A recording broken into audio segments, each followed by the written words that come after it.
Hello again, my friend. It's Todd Cetnar, and welcome back to the Three Pillars of Elite Results podcast here on Wisdom Wednesday, which means we have a special guest with us today, and it is my privilege and honor to welcome in the world's leading authority on mental performance and the creator of the 10 Pillars of Mental Performance Mastery, none other than Cain. Brian is the #1 international best-selling author and one of the world's foremost authorities on mental performance.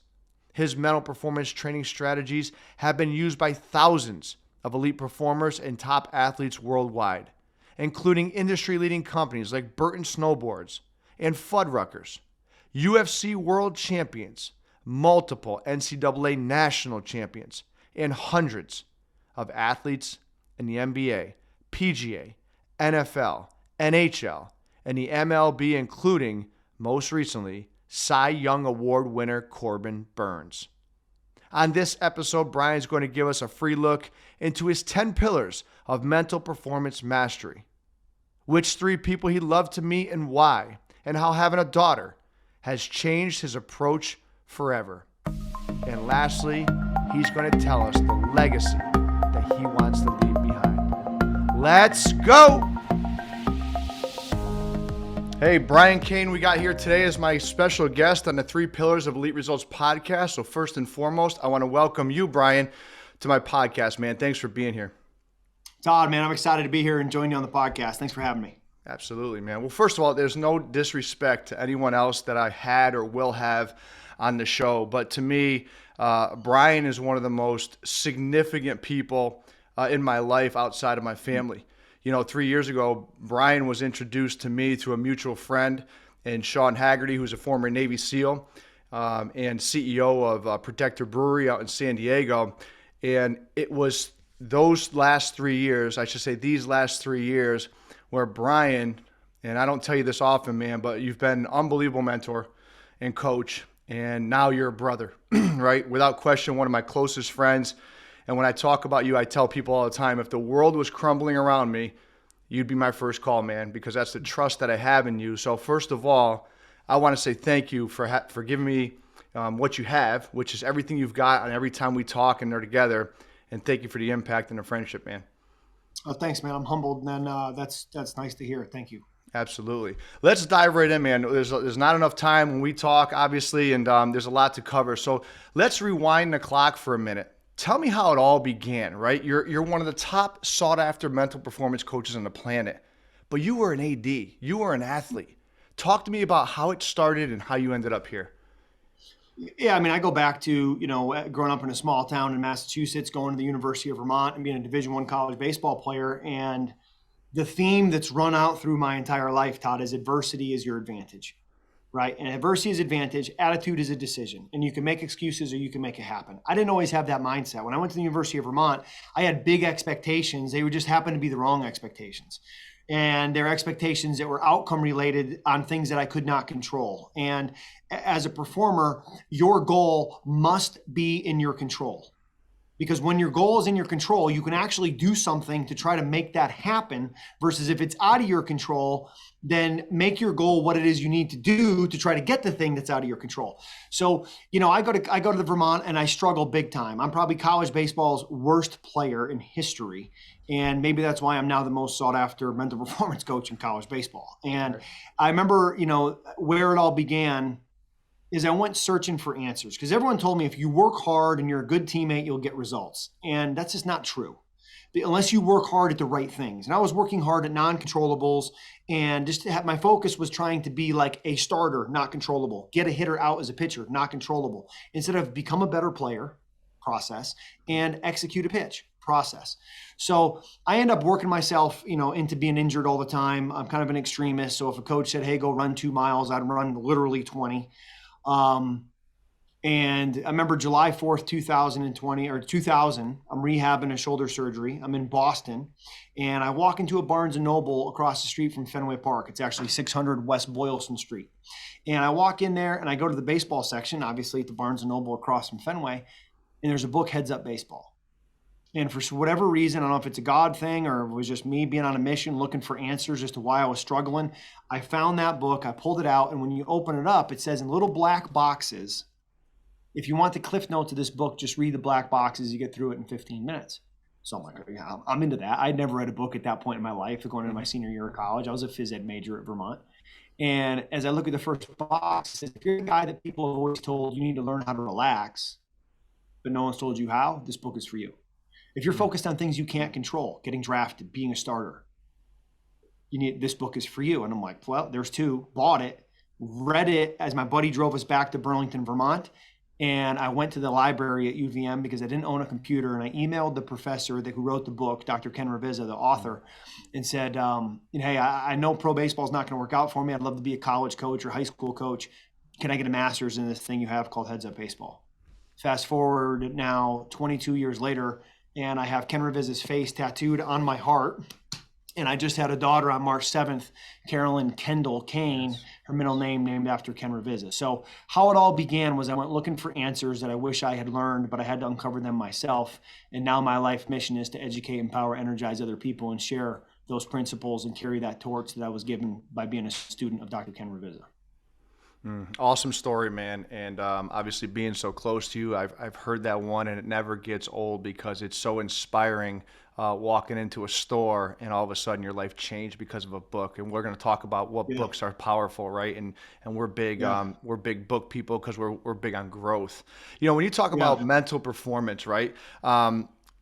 You're a public speaker, right? And you are a motivational speaker, but and when I know of you, you've created a system. And I think that's what separates you from the rest out there. But tell me how that came about, because there's so many speakers out there that want to walk in, they'll execute a keynote, and they'll leave. And that's the polar opposite of what you want to do with people.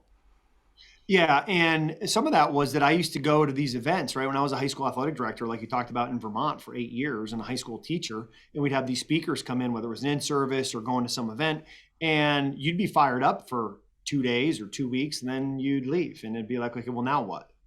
And I always thought a speaker is good for like a shot in the arm, short-term motivation with an idea. But that's not long-term change. Long-term change is from a system. Now, I will say, I believe in the power of moments, and I believe that your life can change and your course can be altered by decisions. Your decisions determine your destiny. My decision to grab that book, read it, email Ken Ravizza.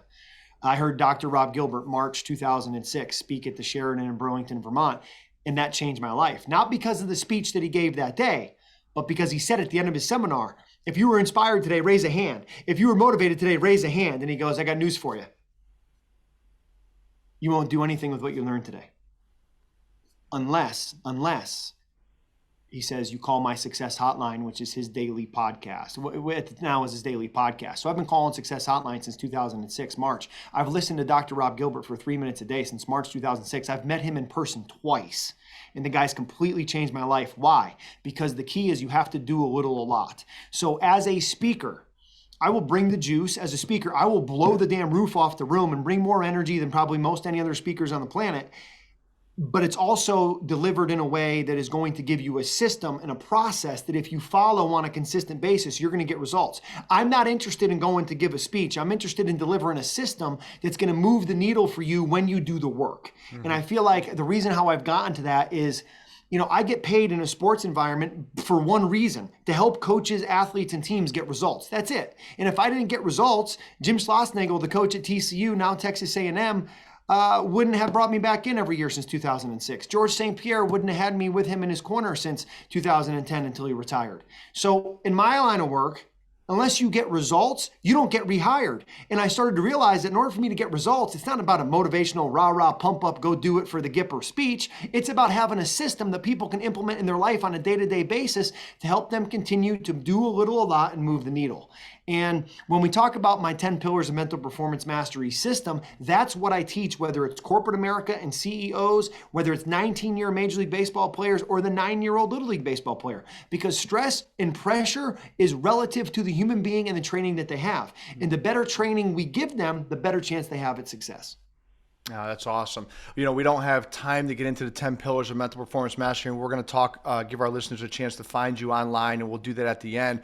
But what is the one thing that you would want to pull out for our audience to hear about the 10 pillars? Like, what is the most important thing you can grab in a time together here? It would be that mental performance, or call it mental toughness, is a trained skill. Everything is a trained skill. So when I look at the 10 pillars, okay, in my 20 years of doing this work, built off of the 30 years of Ken Revizza doing this work. So 50 years if you combine his work with mine, being a student of his, which I like to do. And he is the pioneer, so it doesn't go back further than him. 50 years of mental performance mastery boiled down into, let's develop 10 skills to make a collection of skills called a skill set. So whether it's sales, whether it's being an orthopedic surgeon, whether it's being a politician, whether it's being an educator, whether it's being an athlete, whatever it is, you have these 10 skills. Whether you are intentionally training them to level them up is up to you. A lot of times people can't level them up because they don't know what the 10 skills are. And two, they don't understand a very simple framework that you do drills to train and sharpen skills, and a collection of skills is a skill set. So here's the 10 skills: elite mindset, motivation and commitment, focus and awareness, self-control and discipline, keeping the process over the outcome, meditation and mental imagery, routines and habits of excellence, time management and organization, leadership and the right culture.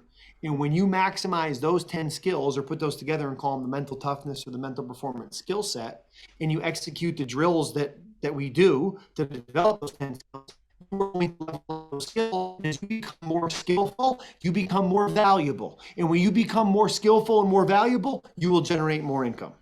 You will make a bigger impact. You will have more influence.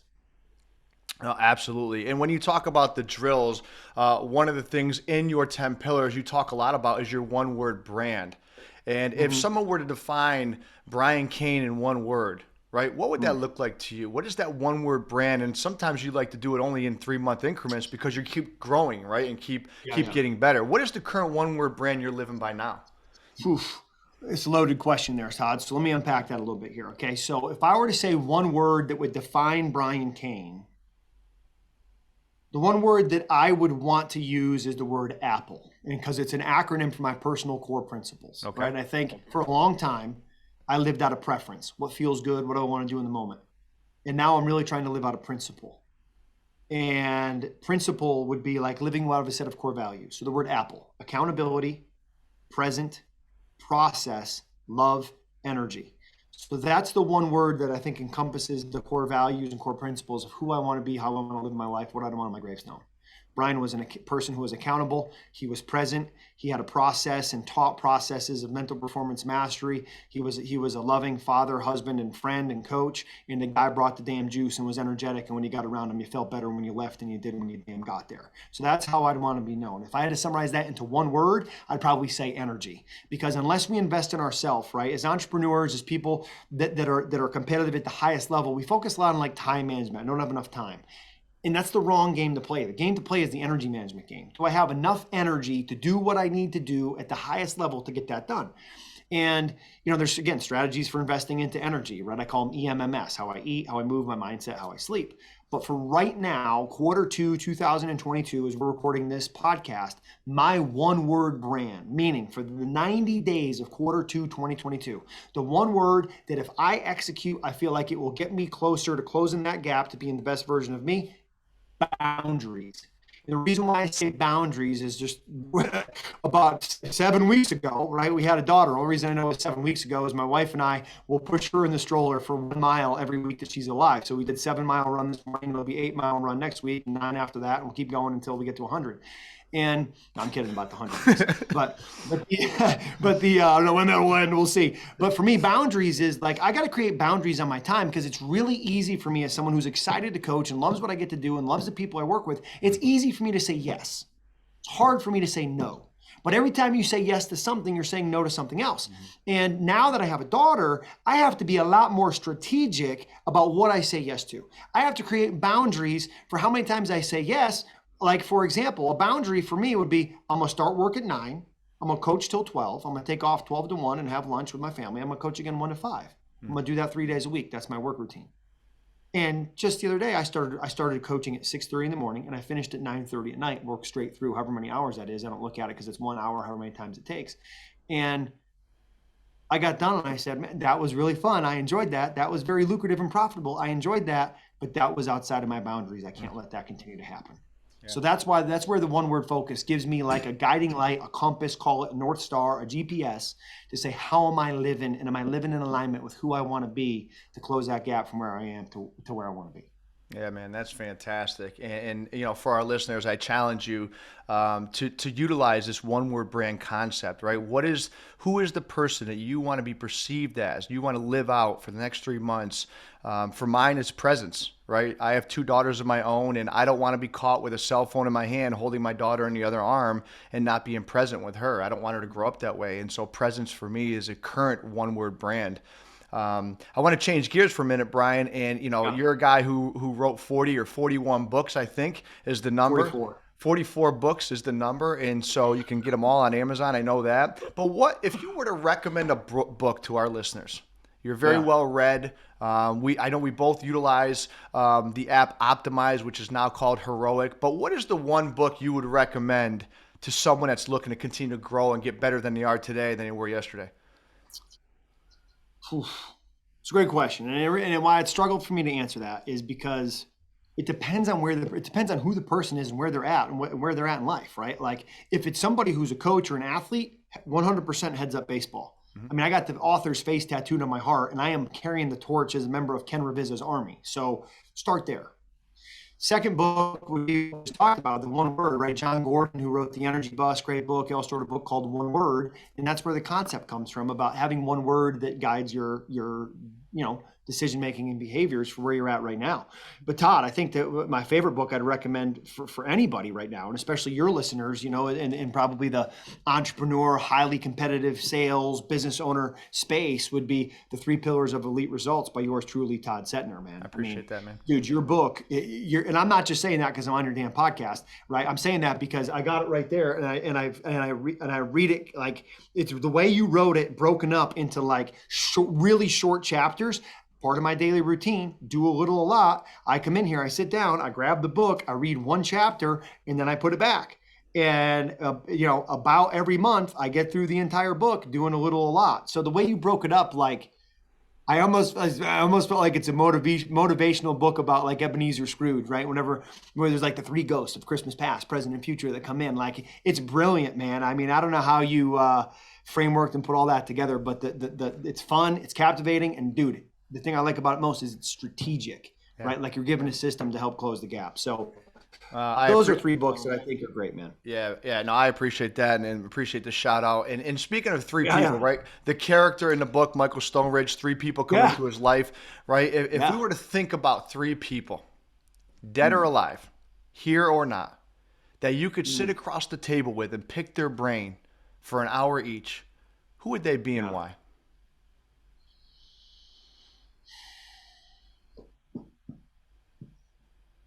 I mean, there's one, right? And obviously you go to,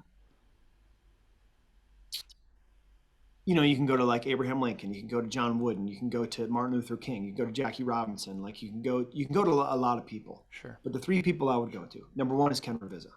And I go back to Ken Reviza because I would want to continue to learn from the guy who's had the most impact on me of anyone in the world. Mm-hmm. I'd also go to my mom, who lost her life August 2nd, 2010 because of lung cancer. And I don't feel like I got the chance enough to really know her. And she was somebody who was super inspirational for me growing up, arthritis and diabetes, and just like the most positive and loving and caring. And now that I'm a parent, it's like I'd want to ask her a lot of parenting questions. And then the third person would be Michael Wente, who is my wife, Erin Wente's father, who I never got the chance to meet because he passed away when she was in college.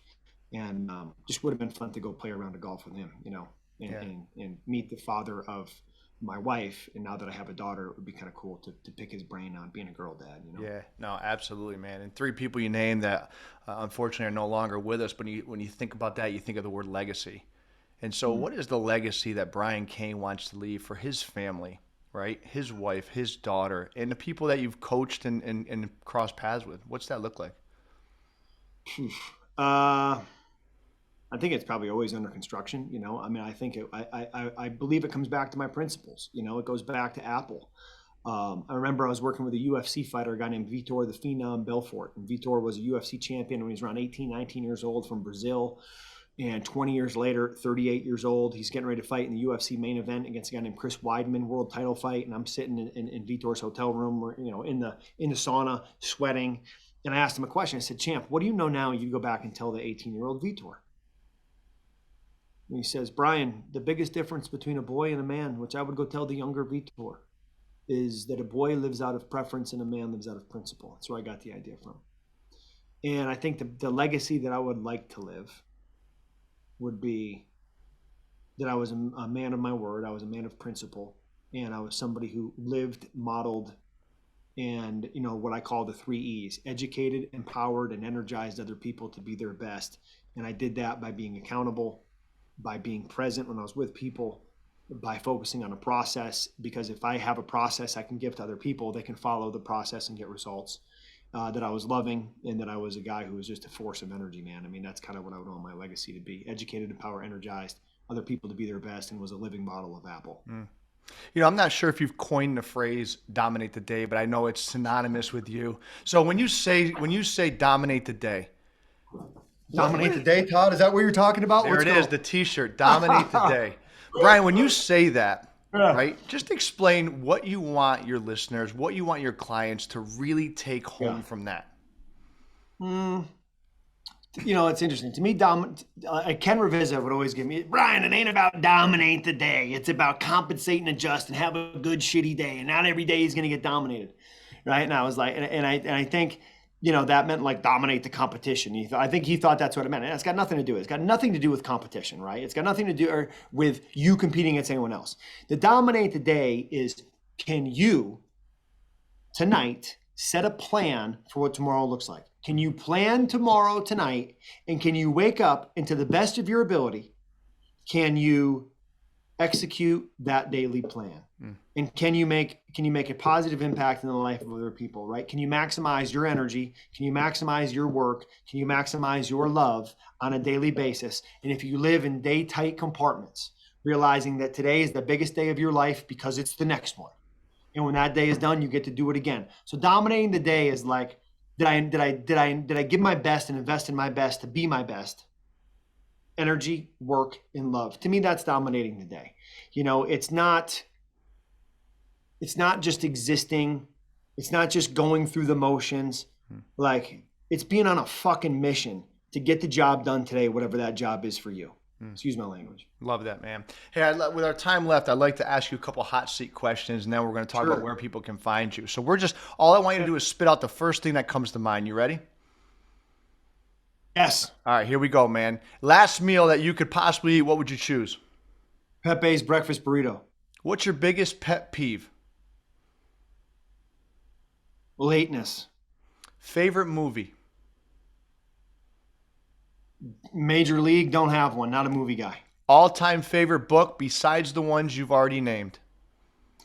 Probably The Compound Effect by Darren Hardy. Good one. What is your favorite app on your phone right now? Optimize and Habit Share. Tide. Great. What is the background picture on your phone? I'll show you. What do you think it is, Todd? I think it's your family. It's my daughter CK eating a tiger. This came out the day of the Masters when Tiger Woods was making his comeback. My wife sent me a picture and said, "Look at CK. She's eating a tiger. She's trying to get the soul of Tiger Woods inside of her on this first day of the Masters." And I said, "That's my screensaver." That's awesome, man. Do you have a favorite quote? Not one that jumps out to me, no. I try not to live in favorites, right? I get asked a lot, and this is not a one-word answer, hot seat, but I get asked a lot, who's your favorite team to work with? What's your favorite moment? What's your favorite quote? What's your favorite book?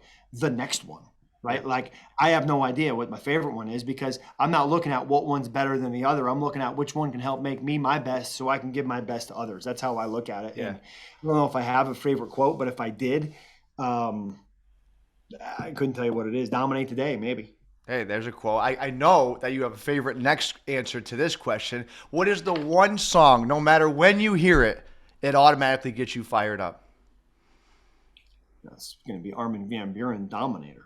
I mean, it's No been question. my alarm. It's been my alarm for a long time. You've experienced it, Todd, when you've been at the house, and whenever it's time to get up and go, you hear the song, Dominator by Armin van Buren, which I hope that you link to inside of these show notes, Todd, so that people can click on the link below this podcast and listen to it and get themselves a little bit fired up and a little bit juiceful, because when you're juiceful, you're useful. And when you're juiceless, you're useless. And you got to have a little playlist and something to go to get yourself juiced up for the day. Great song, man. And Brian wakes me up with that at my time in Arizona at about 4:30 in the morning. So that'll get me going and get anyone going. All right, man. Yeah. I appreciate your time today. Where can we find Brian Cain? And also, two-part question, any parting words you have for our audience and listener today? Yeah, I'd say the best places to find me, number one, is my website, briancain.com, BRIANCAIN.com. And there you can check out my coach's certification. If you're into coaching, you can check out my 30-day athletes program, should be called 30-day competitors program, where you can learn to master the skills we talked about earlier that make the skill set of mental toughness. So anybody that's listening to this that's in sales, as an entrepreneur, as an athlete, as a coach, as a business owner, as a leader, 30-day athletes program would be the place to go.